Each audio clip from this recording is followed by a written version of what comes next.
আছেন না? হ্যাঁ আমি তো আছি। হ্যাঁ আছে তো মোটর বাইক। না না না হাসান ভাই চলে যাবে একটা সাইনবোর্ডটা যাতে একটু আসে।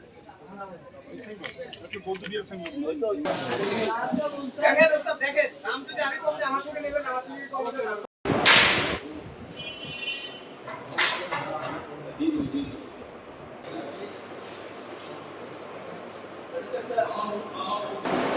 আপনার কোনো খবর যোগাযোগ করছে?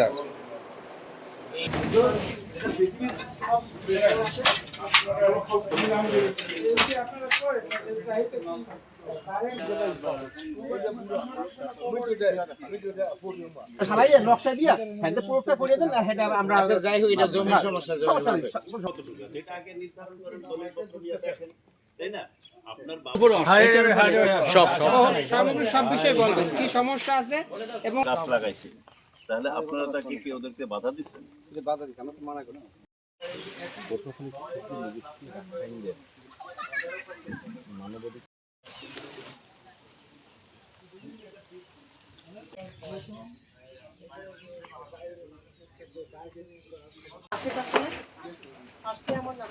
ঠিকই বলছেন মানে এক সাইডটা দিলে বেটার।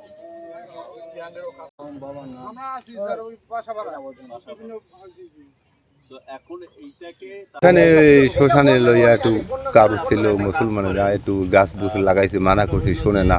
তা আমাদের সংখ্যালঘু দিকে তারপর তারা অনেকে ওই গাছ বুছ লাগাইছে, আবার ওই যে কুয়া করে দিতে মাটি নিচে কাটতে। আমার এই যে শ্মশানের ভিতরে ক্ষমতা লাগানো তো কোনো নিয়ম ছিল না, তাও এরা মানা করছি তাও শুনে না। এখানে আবার দুলার দিছে। আমাদের এখানে বসবাসের বয়স 240 বছর। এই 240 বছর ইতিহাসে আমরা একসময় অনেক লোক ছিল, এখন লোক সংখ্যা মানে ক্রমে ক্রমে কমে গেছে। এখন বড় সমস্যাটা হইল আমাদের পাড়ায় যারা প্রতিষ্ঠাতা মিস্ত্রি তালুকদার পাড়ার জন্য 8 একর 32 জায়গা দান করে গেছেন, পাড়ার মন্দিরের জন্য 2 একর 2 দান করে গেছেন। কিন্তু আজকে কিছু অসাধু ব্যক্তি আছে আমাদের মিস্ত্রি পাড়ার 8 একর 32-এর মধ্যে 2 একর 16 রেকর্ড করে নিয়ে গেছেন, আমরা জানি না। কিন্তু এদের সাথে বসার পরও তারা বিভিন্ন ধরনের ভুয়া দলিল দেখাইয়া এটা দখল করে নিয়ে গেছে। যে আমাদের ভূমি বেদখল আছে, এগুলো আমরা সরকারের কাছে আবেদন জানাই, এগুলা যে আমাদেরকে সুস্থ তদন্ত করিয়া তারপর আমাদের জমিগুলোকে যে ফেরত দেয়। ঢাকা থেকে টিম আসছে, আমাদের বিভিন্ন পাড়ায় ঘুরে দেখছে, আমাদের সমস্যা সব দেখতেছে, তারা সমাধান করার জন্য। আমাদের এখানে যে বলছে যে এখানে ওয়াবদার জমি আছে, এখানে একটা বৃক্ষ আছে, সেই বৃক্ষ বলতেছে এটা ওয়াবদার জমি, সেই বৃক্ষ যাতে মুক্ত হয়। কেন রাখাইনদের ধর্মীয় উৎসবের বৃক্ষ একটা বড় ব্যাপার। এখানে বোধি বৃক্ষ আপনারা জানেন যে মহামতি বুদ্ধ যে বোধি বৃক্ষের নিচে বসেই তো তার এই প্রচার করেছে, তার আদর্শ বা ধর্ম যাই বলেন সেটা প্রচার করেছে।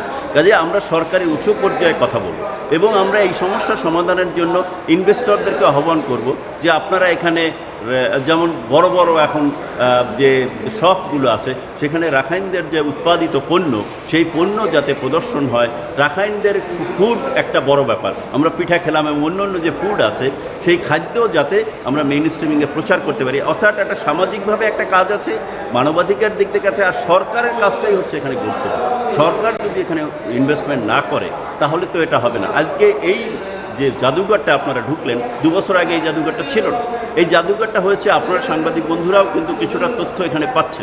কাজে আমি সরকারের কাছে এই আহ্বান জানাবো যে ব্যক্তি উদ্যোগে এই জাদুঘরটা হলেও সরকার যাতে এখানে ইনভেস্ট করে, সরকার যাতে উদ্যোগ হয়। রাখাইন কালচারাল একাডেমি যেটা আছে সেটা দেখবেন সরকার একটা হয়তো উদ্যোগ নিয়েছে, কিন্তু রাখাইন কালচারাল একাডেমি আমরা যে হোটেলে থাকি তার উল্টো দিকে সেটা কিন্তু বেহাল অবস্থার মধ্যে আছে। তো সংস্কৃতি মন্ত্রী এবং মন্ত্রণালয় এবং সরকারকে আমরা আহ্বান জানাবো যে এই রাখাইন সাংস্কৃতিক যে সেন্টারটা কালচারাল একাডেমি আছে সেই একাডেমিতে এটাকে আরও নতুন করে এটাকে সংস্কার করা হোক এখানে, এবং রাখাইন সংস্কৃতিকে ছড়িয়ে দেওয়া হোক।